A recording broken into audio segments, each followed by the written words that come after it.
Hello, everybody, and welcome to our first show.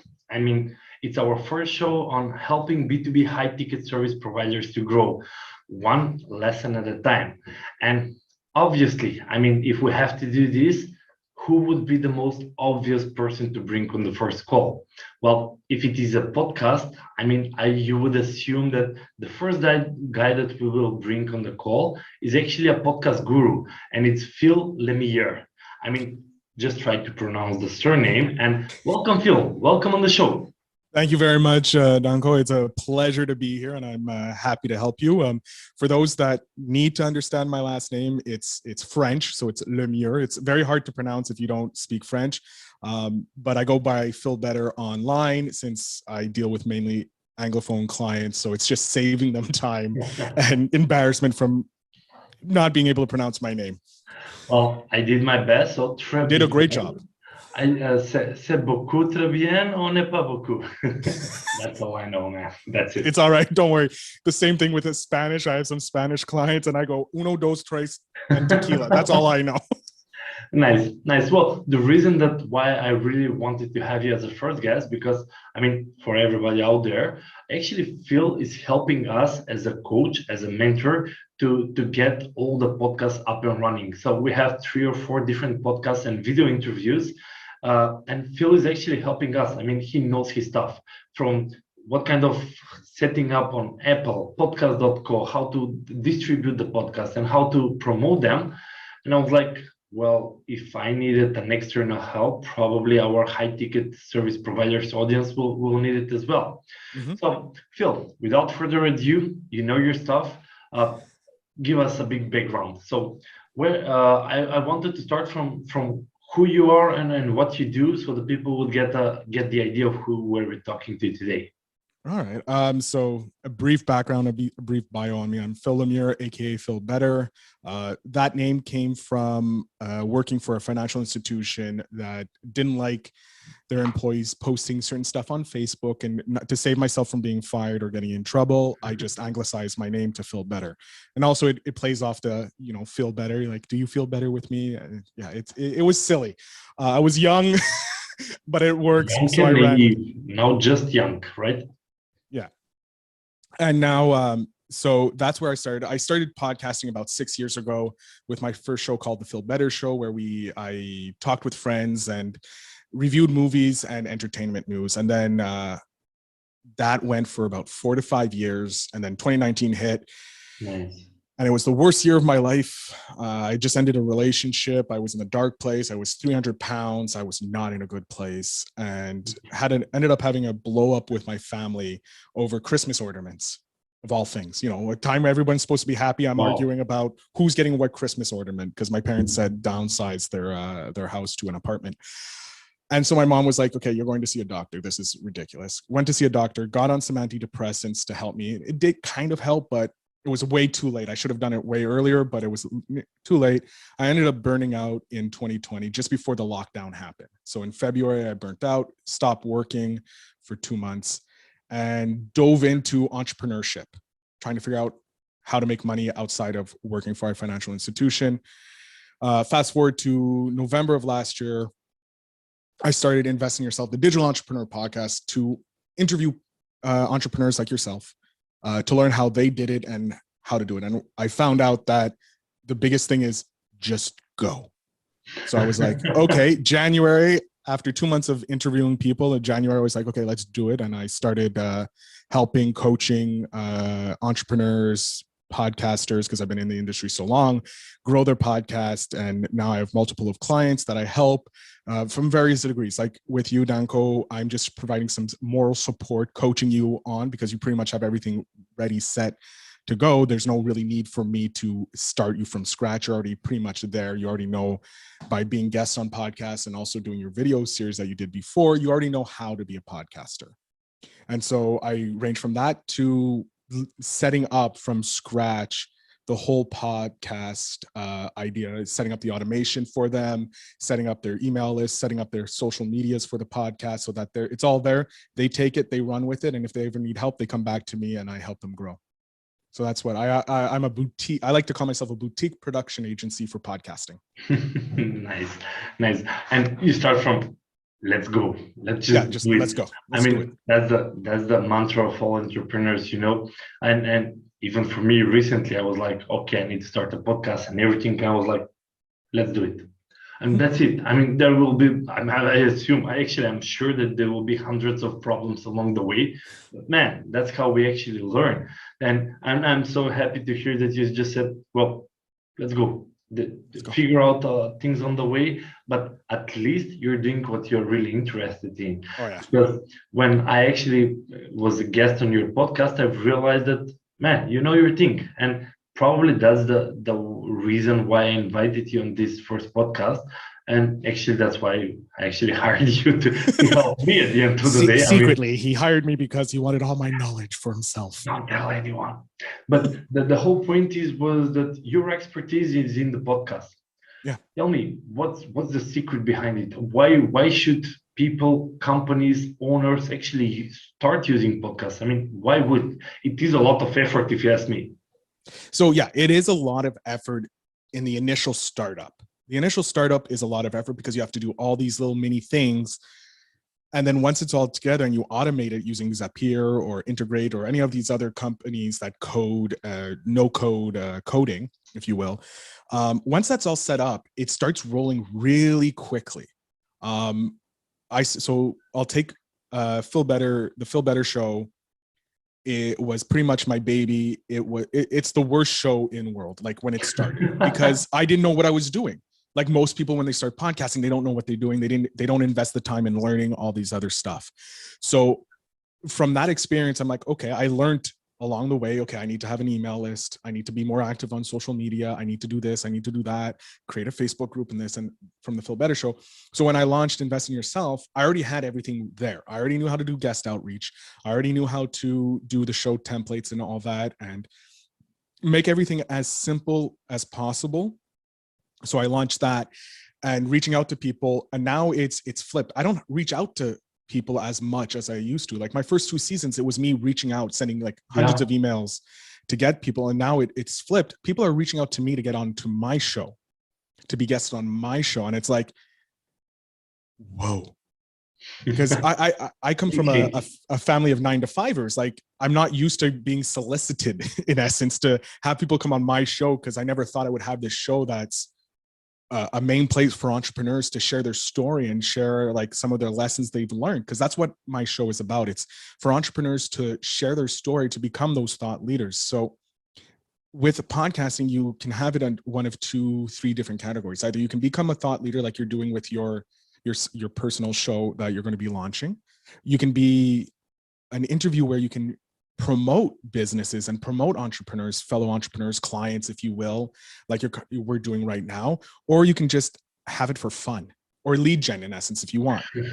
There's a lot of podcasts, like my podcast is a lead gen. Like we wouldn't have connected if you weren't a guest on my show. I wouldn't have been able to show you that I know my knowledge if you weren't a guest on my show. So my show is twofold. It's to share information with fellow entrepreneurs and promote fellow entrepreneurs, but also on the back end for me, it's a lead gen to get clients. All my clients so far have come from being guests on my show. So having them on my show, one, they get to share their knowledge. They get this free publicity that I'm doing all the work for, which who doesn't want free work, right? Free publicity is free, but also it allows me to get past that cold call. Because cold calling is the worst thing. I've tried cold calling. It's no fun.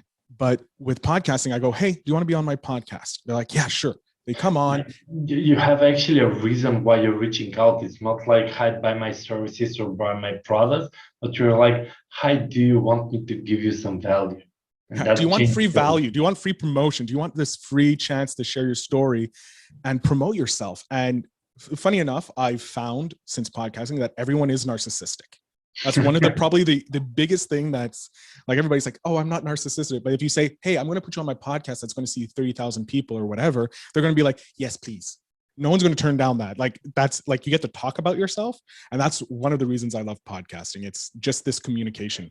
But Phil, now okay, you're a celebrity or kind of Please. that people are reaching out to you for the podcast, but just I'm just curious, how did you actually got not the first a lot, but like first one or first five people that actually were like, who is this guy? Where he's from? Canada. I don't know. Let me check his portfolio. Zero. Well, I don't know. And that's really parts of the fears of everybody that wants to start in the podcast. I mean, yeah, I can figure out a title, probably. I can figure out a topic, but then I need to invite people and, invite and they will come. No, they won't. No, So you you really build it need to first figure and then out a they way. So, yeah. So what I did was actually, because I was in so many podcasting groups, I specifically put them out. I'm starting a new podcast for entrepreneurs to share their story. And I had previously connected with a couple entrepreneurs from my other show. And I reached out to him. I'm like, one of them is Donnie Bovin. He was the first guest on my show. And I'm like, hey, Donnie, I'm doing a show on entrepreneurship. He is the master of networking. Like, this guy networks like no one's business. It's amazing what he does. And he was like, hey, I'm like, hey, do you want to be on my show? He's like, yeah, sure, no problem. He loves podcasting as well. So he comes onto my show. And then I put the post in a Facebook group, and I got the co-founder of Gas Digital, which gets 5 million downloads a year on their podcasts. wow. Which for a podcaster, that's like big numbers, right? I don't know. For me, I'm still at zero. So Yeah, for you, it's like, that's something I can shoot for. I'll give you a little hint. The top 1% of podcasters get about 3,000 downloads on their podcast episode in the first 72 hours. 3,000. I'm writing this number down. That's the top 1%. The top 5% get 200 to 300 downloads. And then the top 10 actually get 20 downloads. Wow. Yeah. It's really a weird way, like, to be in the top 10, you have to have 20 downloads an episode. And it's like, wow, really? That's it? But with one of my clients, Lloyd, he is in the top 10 in New Zealand and in Australia. He fluctuates. He's in and out because other podcasters release new episodes and they get more downloads. But he's averaging close to 200 to 300 downloads an episode. And he's in the top 5% of podcasters, like, wow. And he's in the top 10 on the list. So if you look at it, the top one probably is only getting about 500 downloads a month. Or if you're like Joe Rogan, you're getting, or an outlier like Joe Rogan's he's getting probably 16 to 20,000 downloads an episode, probably even more, to warrant the $100 million contract that he got with Spotify. But that's everybody's goal. Get the Spotify money. For me, it's weird because, you see all these Instagram celebrities or influencers and they do in millions. Like B2C is like, I have a product, 50 million saw it, or a billion, or hundreds of thousands. While in the B2B and in the podcast, I realized just now that the numbers are kind of a bit different. And in regards to that, I mean, your expertise is actually to help entrepreneurs and owners to build that podcast. So actually, how did you learn or earn this expertise? I mean, it's not like you were born and you were like, from tomorrow, I'm just going to be a podcaster and I'm going to just give consulting services. So it took me the 6 years to learn how to do it. Like, so, okay, what's the process, the setting up? What equipment do I need? How do I edit a podcast? And all this. And so I was doing this all by myself, and I upped my skills. I'm not the best editor. I am not, by far, not the best podcaster out there. There are far better interviewers, far better podcasters out there. I just looked at it I took a business look at podcasting, because I started podcasting as a hobby. And a lot of people who started earlier, like not in the last 2 years, did it as a hobby because they're like, oh, this is fun. I can share my thoughts and maybe I'll become a Joe Rogan and this and that. But they didn't have a plan to it. They were just like putting content out and hoping, praying. But because when I started investing in yourself, I said, this is a business. How do I do it like a business? So I started running it like a business. And I started connecting with other podcasters in the business world. And I would learn from them, like, what do you do when you have this situation? And they're like, well, I did this and this. I'm like, oh, that's interesting. And so I would incorporate that into my thing and see my process, and it become easier and easier.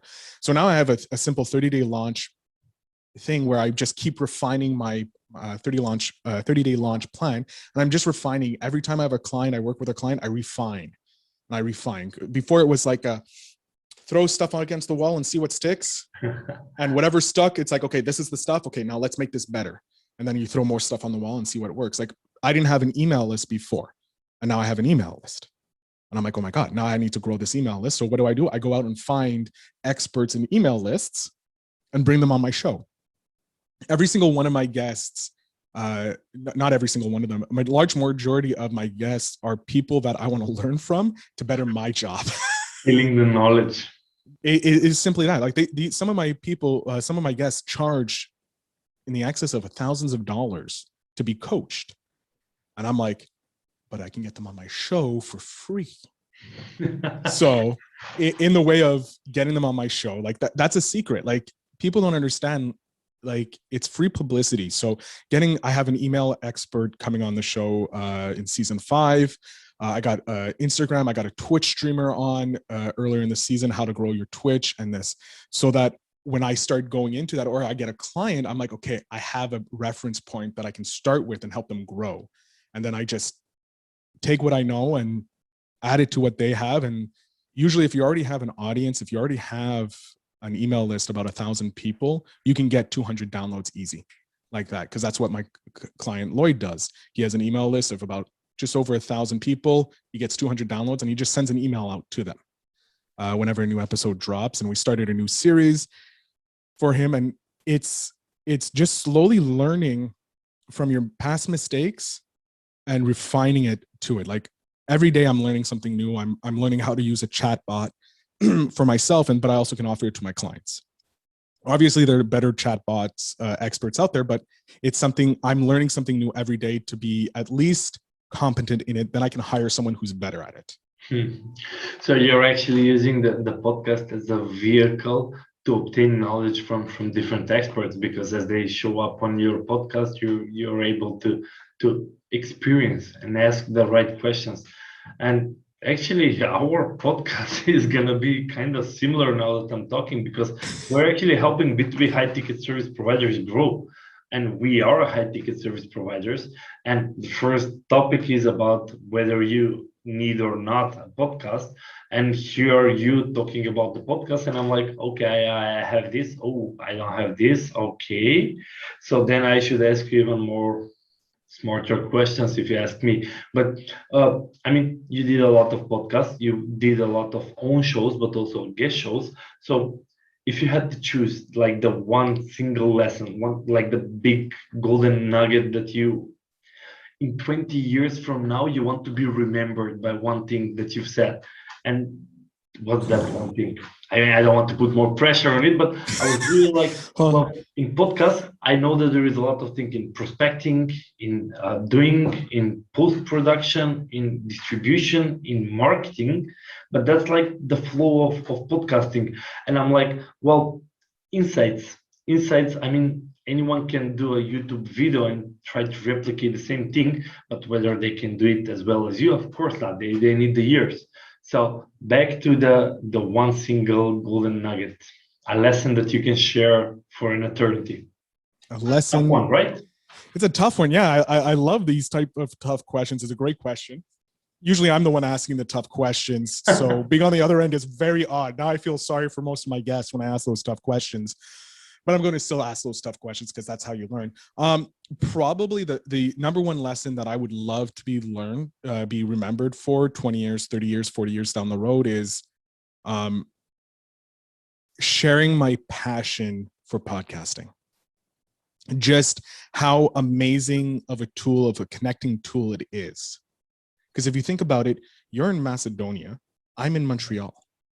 That's leagues apart, hours apart, but we're having this conversation about a podcast and we're sharing it we're going to be shared to the world with people from all over the world listening to us, two people who are in 2 different countries, 2 different time zones, sharing knowledge with people all across the globe. For me, I never thought, first of all, as a child, that I would be having people listen to my voice in Russia, in Australia, in South America, South Africa. So I guess I want to be remembered as the dude who helped change podcasting into a legitimate industry. I would love to have that, but the lesson is just start podcasting. The only way you're going to learn is learn to podcast. I could tell you everything I know about podcasting, and you still wouldn't know a quarter of what it is, because it's the experience of creating your first show and just recording and seeing how amazing podcasting is. It's a level of networking I've never known. It's like networking on steroids. I see, but Phil, one more aspect that I wanted to touch. I mean, we're always looking at the podcast as outreach channel, as a marketing, as a sales channel, as a thing that you want to do something outside. On the other hand, I actually started recording few of the podcasts, and I also wanted to touch the aspect of the podcast as internal, like reflecting on what you're doing and what it can be done better. So can you share some experience in that regards? Because yeah, as a marketing and sales channel, I think I got the idea, but also I think there are additional benefits to the podcasting. Oh yeah. So with podcasting, you have to be consistent. Consistency is key. So from when I started podcasting, I was not consistent. I was far from consistent in both in my podcast, but also in my life. As I've rolled in age and experience, I've learned that I need set procedures in place. So I'm running my life. I live by a calendar now. It's 100% calendar life. Like my family, I'm like, look, just send me a calendar invite. I'll put in my calendar so I know. And that helps with my podcasting, because that gives me the chance to be like, okay, I know that I have an event at this time, so I need 3 hours beforehand. I need to be ready for that, but then I'm free the rest. So it helps you stay. I'm trying to think of the word, and as a podcaster, forgetting words, which is really odd because you're supposed to be able to talk. It helps you hold yourself accountable to your audience, to your friends. It helps you stay accountable to your word by being a podcaster, because you know that I have to be at somewhere at, let's say our podcast started at 2. I had to be here for 2:00 to make sure that I record it. But I also know that the minute we're done here, I'm in the studio editing for the next 3 to 4 hours, and then I do a live show, and then I'm editing afterwards. So it helps you stay accountable to yourself, to your word, and it just makes you a better person, I found. And when you're doing a podcast, like your personal podcast, it also allows you to figure out your core values, because then you can figure out you're being a thought leader in your personal podcast. So you're sharing your thoughts, and it makes you have to sit down and go, do I actually believe this? Yeah. Or is this something that's been put on top of me that I'm forced to believe? And am I able to fight that belief or share why I think this is wrong versus why this is right? So it allows you to grow as a person as well, because you're fighting against the common sense or the knowledge that's been put to you.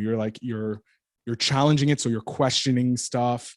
Whenever I have a guest on, I love it because they're teaching me something. So I'm growing as a person thanks to podcasting, but I'm also challenging my beliefs, challenging my mindset, so that I can be the best version of myself. And I'm slowly growing into the best version. I'll never be the best version of myself, but I'm always chasing the best version of myself thanks to podcasting. Nice. I think this was actually the golden nugget that I was looking for, in terms of, yeah, podcasting can give you audience and stuff, but when you start looking internally of what drives you and why you actually do it, man, there are a lot of lessons to be taken out there. Phil, I think that we are reaching to the end of the podcast. I mean, I'm gonna do a lot of podcasts like this. You're my first guest. I would really appreciate if you could just tell our audience where they can reach you and follow you, and if they're interested in podcasts, like everybody, Phil, everybody. So hi, everybody. Where they can find you. The best place to find me is on Instagram at podcaster Phil Better. Make it simple. Phil is regular Phil, and Better is Better, but podcaster Phil Better. If you're interested in hiring me, You can go to my website, feelbetterinc.com. But overall, the best place to find me is on Instagram. Send me a DM, follow me, comment on my pictures or whatever.